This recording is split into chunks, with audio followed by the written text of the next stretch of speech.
Tress of the Emerald Sea by Brandon Sanderson is a fantasy novel, the first of his secret projects. I'm not going to get into that, you know what that is. But basically, the pitch for this was Brandon Sanderson was watching The Princess Bride with his wife, and she thought, you know, it would be more interesting if Buttercup did something when she found out that Wesley, when he was making his fortune, was attacked by pirates. And that was sort of the birthing seed for Tress of the Emerald Sea. This is an adult fairy tale about Tress. She is a young 17-year-old blonde girl living on Diggin's Point. It's like this really backwater island that's really dirty and smoggy and not that exciting. The people are literally not allowed to leave, and she lives there with her little brother and her parents.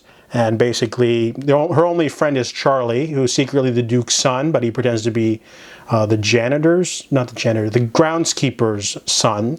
So they hang out, and she is fond of baking pies and food, and for her work, she does window washing of the large estate, I believe, and she likes to collect cups. You know, it's a very simple life, and she loves Charlie. However, one day he's being sent off to be betrothed because, you know, the Duke's son needs to find royalty, and when he is lost at sea, she decides to embark on a grand adventure to rescue her love from whatever, and basically has to go on a seafaring adventure.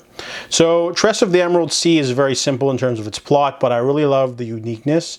Sanderson really imbues a lot of originality. There's a really cool magic system with the spore seas. They don't have water, they have oceans of spores basically, and when water hits them they become dangerous. So the Emerald Sea, I believe, causes vines to grow. So if you fall into the ocean, ocean of spores, you're basically so screwed, as the spores would get into like your eyes and your mouth and your saliva, and it would just, you know, grow vines all over and just blow you up, basically like a nightmare.